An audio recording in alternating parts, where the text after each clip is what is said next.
Welcome, I'm your host, Malcolm Gallagher. From our BizVision studios in the UK, you're watching the BVTV network.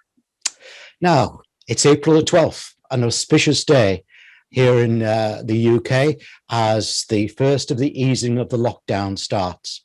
But many analogies have emerged regarding COVID-19, such as comparing its impact to Spanish flu deaths, lives lost in the world wars, and so on. But one thing is certain, is that the world, by and large, has taken it seriously. But there are still many things unknown about it and its continuing impact. So the question is, has it been taken seriously enough, and what to do about it? My guest today is on a mission to bring awareness to us all, especially those in government, that active air solutions need to be implemented if the spread of COVID-19 is truly to be controlled. One such answer is REME Halo. I know so many of you are turning off from too much COVID news, but real control of this pandemic is vital and you need information. So let's go meet the CEO of Better Indoors, Andrew Hobbs. Welcome, Andrew. Good morning, Malcolm. Nice to see you. I'm here from sunny, snowy Box Hill. Yeah. I can't believe I'm in remote Northumberland, which the sun is shining, it's looking beautiful, and there you are down in the south with snow. Yes, well, we have a bit of a microclimate here, so I understand it's going to be sunny later. So all of this could be history by later today. But right now it's white. It's white everywhere. Well, I was expecting us to do this interview from a beer garden today, but if there's snow, you just have to put up with inside them today, won't we, Andrew? Okay. Yes, that's right. That's right. I'll be chatting to Andrew in three parts in this interview. First, I'll ask him what his thoughts are on COVID-19 control today. And in part two, I'll ask him to tell us his solution in easy to understand terms, please. And in part three, I'll ask him what's stopping his solution being implemented and what can be done about it. So, Andrew, let's get ourselves into COVID talk. And I have a feeling that too many people, especially tired businesses, and it's been a long, was it a year? It just seems like 10 years, doesn't it? Especially tired businesses are thinking that COVID-19 is over or almost over, and they just want to put it and its impact behind them and get everyone back to work. What's your thoughts on the COVID situation today, its likely continuance and its societal impact? Okay, so, well, thank you, Malcolm. I think that the vaccine situation makes the emergence from this lockdown different to others, to previous ones. The fact that the people in society are protected from serious illness is a very, very significant step forward. However, there are a great number of unanswered questions with the vaccine rollout. Relating to variants and also relating to whether the vaccine itself is going to be able to stop R rates from increasing. And this this plays into what our technology actually does, because since the pandemic began, I don't know if you remember, but around about this time last year, the prevailing thought in the first lockdown was that it would all be done and finished by summer. And obviously, being indoor air quality people like we are, I actually started writing letters to the government back in March, basically saying that unless we had measures to treat the air in our indoor spaces, rather than just increasing ventilation rates and things like this, then there's a risk that the R rates could jump again. And obviously we did actually see that. We saw that on two occasions. And my worry at the moment is that there's going to be another jump in the R rates, simply because these questions remain unanswered. And the reason for that is that the measures that we have in place, whilst they're all well-intentioned and obviously can have some effects, let's be clear about that. But the fact is that this is a virus like any other virus, and unless the most effective way at stopping viral transmission in indoor spaces is to eliminate or destroy the virus as soon as possible from the moment it's transmitted. And at the moment, none of the measures that we have are really very effective in that particular regard. If you increase ventilation rates, all you're doing is you're just pushing or blowing a live virus around the space. And the theory, of course, with increasing ventilation, yes, it does increase dilution rates. Yes, it will blow the virus around, but doesn't necessarily mean that people aren't still going to be affected. And of course, there's an argument that increasing ventilation rates, just like decreasing recirculation rates in buildings, can actually help to increase the spread. And there's some studies that I could refer people onto to, that show that. And then the other measures beyond ventilation, things like filtration and UVC processes, these are what we call passive solutions, in that they're reliant on the virus to be moved to them in order to be treated or removed. And ultraviolet is a good example of this, because we're hearing a lot of talk about UV solutions at this particular moment in time. Things like what people call upper room or far ultraviolet, which is a wavelength of ultraviolet which is actually safe for people to be around because it doesn't burn the skin. But the fact is that all ultraviolet processes are subject to a number of significant limitations which don't really get much mention. All we hear is that, yes, they'll work. And yes, we know that they will work, but they'll only work if the virus is in quite close proximity to the light source. It's not moving, and it's there for long enough for the light to break it down. And these things are actually quite significant limitations. You can't just turn on a UV light and expect it to work, which is what we hear a lot and have heard a lot in recent months. A lot of people putting these things in, assuming that they're going to give them protection, and they don't. And I think if you look at some of the statistics from the last lockdown, going back into, say, last December, we had, I choose this example because I think it's quite pertinent. In the NHS, there's about 30,000 cases of people going into hospital with one condition and then catching COVID while they're in the hospital. Yeah. And yet these buildings are following all of the guidance that's been given to them. And of course, there's a reason, we know the reason why that is. And it's simply because in the indoor spaces, the virus is not being destroyed or removed at the point of transmission. And this is really what our technology is all about, because we address that problem. Is that UV thinking, by the way, the reason why in the summer, when we've got the bright sunshine, the viruses don't live as well? Well, that's a good question. And there's the fact that temperatures are warmer, that helps viruses. But in general, in this country, with our particular climate and the way that buildings are constructed, we tend to open windows more during the summer months, and therefore dilution and displacement ventilation has an effect. During the summer months. The only problem, what we typically find in summer, however, as being an indoor air quality person like I am, is that whilst you can see a reduction in microbial issues, so viral infection transfers and things like that, you tend to see an increase in other problems like allergens, so hay fever and things like this, which can become issues. So we start seeing emergencies of other conditions among the population. But there's no question that within the microbial category of air pollutants, we do generally tend to see a reduction during the warmer months of the year, simply because ventilation processes within buildings tend to increase. Excellent. Because people open windows more, which of course is just a natural thing. We want more cooling during the summer, etc. Yeah, I'm with you. Andrew, before we move to part two, I'd just like to remind viewers and listeners of your URL. Now, obviously, viewers, you can see it on the screen behind me, but for listeners, it is all the W's, betterindoors.com, betterindoors.com. I'll spell that out again, better, and then indoors.com. Andrew, time for part two. You're proposing a solution to eliminate COVID from indoor areas.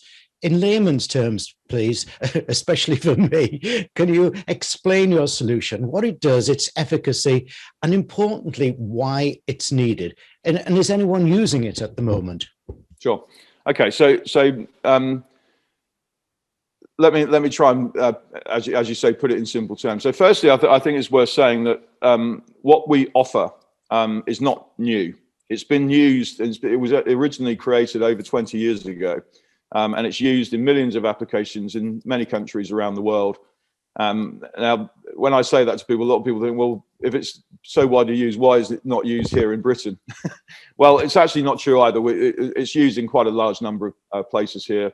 But the fact is that, in my experience, my relationship with the manufacturers predates the pandemic by a number of years. We've been doing indoor air quality for a long, long time as a company. And the fact is that the technology has been available in Britain for quite some time, but there's not really been so much demand for it. The pandemic has changed everything, however. So prior to COVID-19, we were talking to people about improving their indoor air quality, and a lot of it can be solved by improving ventilation rates, especially in buildings that are under-ventilated as far as the regulations are concerned. You see a lot of that in domestic properties, so properties that might suffer from mold, condensation. These are consequences of insufficient ventilation. If you just increase the ventilation rates, these problems will go away. Prior to the pandemic, a lot of people were quite happy with just seeing an increase in ventilation rates. And of course, it's interesting, isn't it, that now, since the pandemic has hit, that's the primary mitigation today, to increase ventilation rates. What you get with air purification is a physical removal or elimination of those pollutants.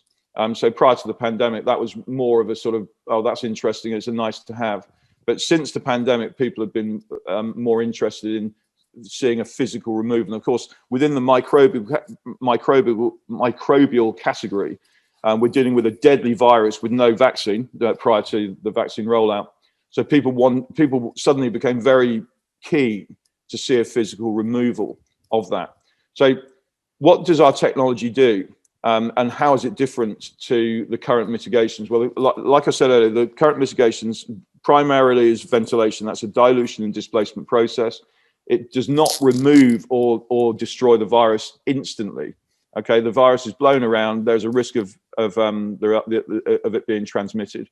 And then similarly for the other passive mitigation, so filtration, UV, certain other technologies I call surface PCO and some ionization processes. They're what we call passive. So the virus has to move to them to be treated. What our technology does, however, is it treats and removes and destroys actually the virus at the point of transmission. So therefore, if I can give you an example, if somebody walks into a room that's got a COVID infection, of course, with this virus, because people are asymptomatic, this is the main reason behind the R rate jumps, because people haven't been realizing they've been spreading it. Yeah, and then as soon as we relax from lockdowns, people start mixing again, and without realizing it, they're starting to transmit the virus mainly via the airborne route. Okay, so it goes airborne, either from talking, sneezing, shouting, or if it gets caught in people's hair or on clothing or on skin or on surfaces. And because the virus is alive, okay, at that time, it's capable of being consumed. Now, what our process does, okay, is it destroys those emissions immediately. Okay, and how it does that is, you mentioned the product, the REME Halo. Well, the technology within that particular product, okay, basically creates what I call an equilibrium, okay, of naturally occurring, excuse the technical term, but ionized hydroperoxide molecules, okay. Now, these molecules are constantly found in the outside air right now. If you go outside, breathe the air, you'll be breathing in minute concentrations of exactly the same particles, okay. They're produced naturally in the atmosphere whenever there's sunlight energy, water vapor, and oxygen molecules in the atmosphere. Okay, so what the units do is they basically replicate that process indoors by creating and then distributing into the indoor air these molecules. Okay, now whenever an organic substance comes into contact with an ionized hydrogen peroxide molecule, it will deactivate it. So it will deactivate it through a process called cell lysing. It will cause the cell wall to disrupt, to expose the DNA inside and cause it to die, basically.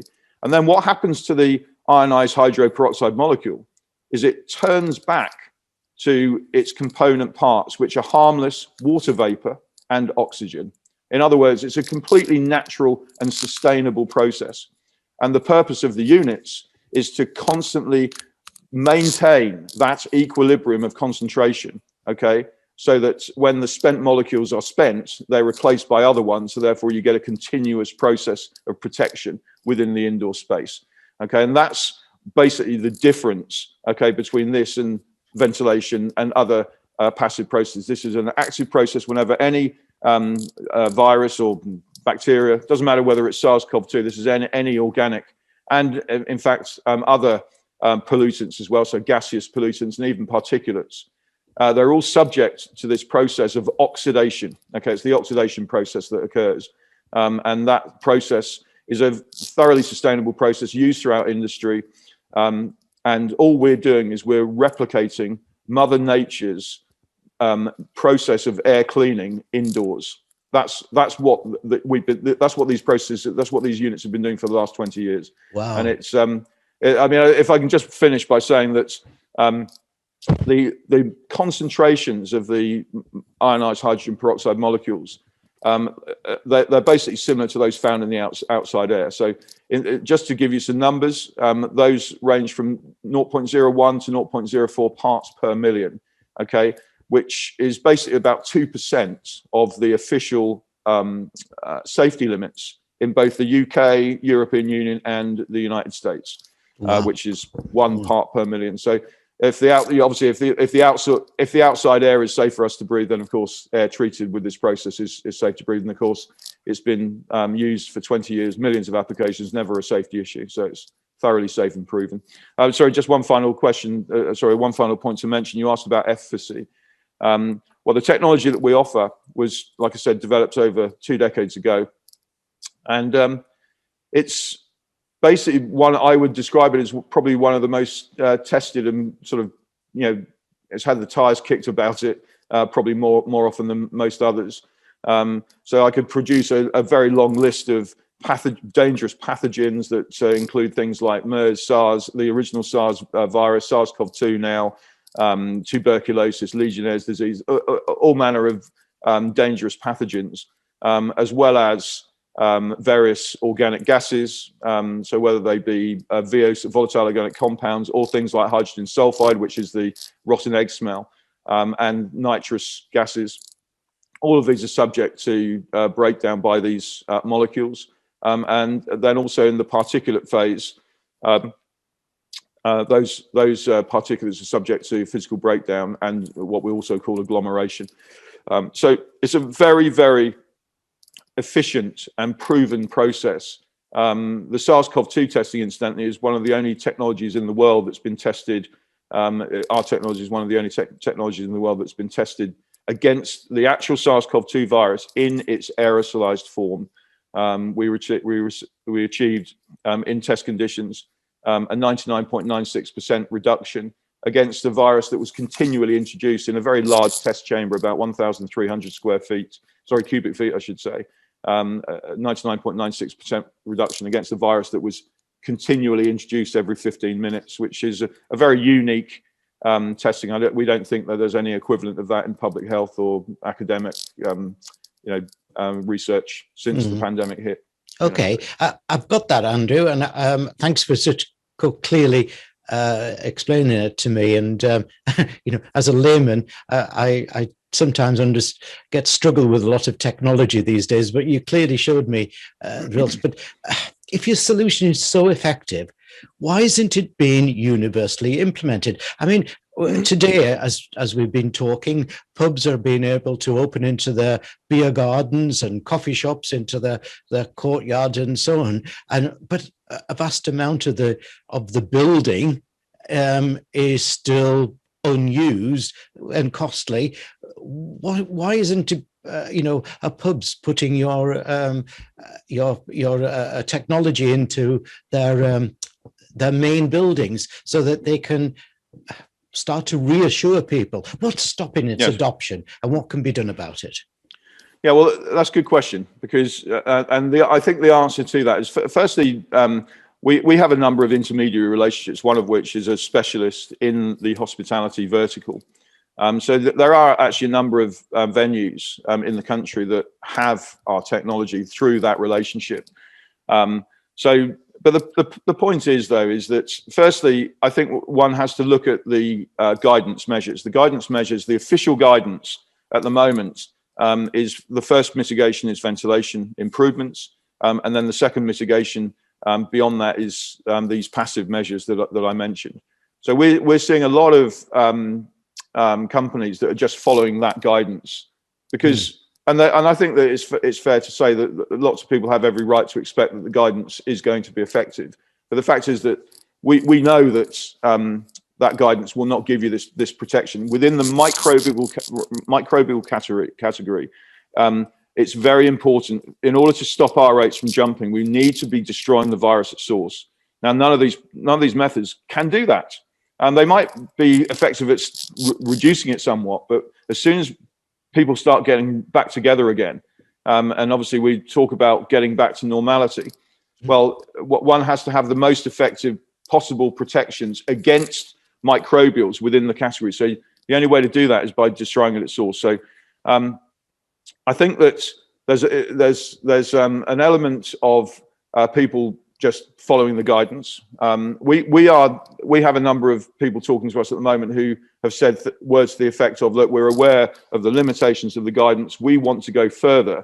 We want to create the best possible spaces for our staff, for our customers to return to. And what can you do to help us?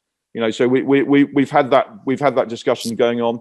We have some quite big projects that we've undertaken in the last 12 months, one of which is Lloyd's of London. Another one is a very large international practice called Mishcon de Rea. Oh, yeah.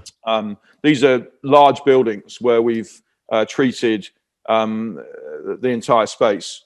And not only have we installed, but they've also performed what we describe as proof of concept testing.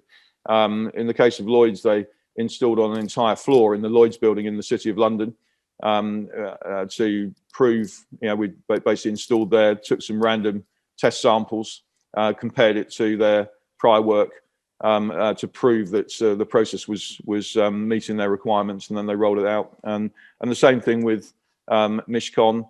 Various testing has been performed there. And for many of our other customers, we have some clients come to us who are aware of the technology through the website, through the manufacturer in America, where this technology is a lot more widely used because that's where it's made, but it is used in 60 other countries. I think that it's just fair to say that it's a combination of the guidance being what the guidance is, and there's also a huge amount of misinformation flying around as well, some of which is accurate, some of which is inaccurate. In our particular case, our technology is widely used in millions of applications. There's never been a safety issue. These are undeniable facts. It's completely safe, and yet you could probably go online right now and find all manner of issues relating to what people generically call ionization technologies, and they would try to include ours in that, which is not completely accurate. Do you see what I mean? So there's a lot of misinformation out there that's affecting people. I mean, when I talk to customers, this is a good example. A few weeks ago, we were approached by a lady in Hounslow who told us that her son had just been diagnosed with COVID, and she said that he's been suffering from these terrible symptoms in recent days, and he's just called me from the doctor's office, and he's got it, and he's coming home. And she said, "Can you get one of your products over here, because I want to protect the rest of my family?" And we were able to get one of our standalone units, because this is a house in Hounslow, it's a terraced house, it doesn't have ducted ventilation, so we have the standalone units that stick on the walls. Okay, and we installed it for her, and basically 2 days later she rang up and said all of her son's symptoms had gone. Okay, 3 days after that, he had another COVID test, and he was basically all of his symptoms were gone away. Her other son, by the way, who sleeps in the same bedroom, all of his asthma symptoms that he'd been suffering in that house for the last 5 years, all that had gone away too. And basically this was about 7 weeks ago now, but they've had about 5 COVID tests, all of them in that house since, the family of 4, and nobody has the virus any longer. And you know, the point, I suppose, with that story is that this lady, incidentally, she told me that she, you know, going back a few weeks when we're in the middle of winter, she couldn't open windows, and she couldn't, she openly admitted that they didn't wear masks in the house because, you know, it's at home. And she asked, look, can your technology protect us against this? And I said to her, look, we never advise going against government guidance, but this is how it works. And these are the protections you really can look forward to. And she's actually been the subject of one of our press releases. She's shouting from the rooftops about it because she was able to install this, keep the windows closed. It stopped her family from getting the virus, which was her primary concern, but it also helped her son recover quite quickly. I could sit here and say that yes, it stops infections. Well, I think that would probably be overcooking it slightly. But the fact is, it is true what happened. You know, even here in my house, we run the technology here. We run it for 2 years. Since we've had it, we've not had any illnesses or any problems or anything like this. And you know, we're just this. I appreciate this is anecdotal feedback. I actually have an air quality monitor in this house, and I turned it off the other weekend. And when I did, the VOC levels went through the roof. When I turned it back off again, they came back down again. It shows that it does what it says on the tin, sort of thing. Yeah. But the fact is that for protection against viruses, to kind of like tie this back together, we know that once this technology is installed, it's providing that extra layer of protection over and above the capabilities of the current guidance, which we're not saying that the current guidance should not be followed at all. We're not saying that, but we're saying that if this is done on top of that, then the building, people in any building, and I include things like NHS hospitals here, I include things like schools, I include things like public transport, all of which we have in America and elsewhere in the world. This technology is used in numerous buildings like that.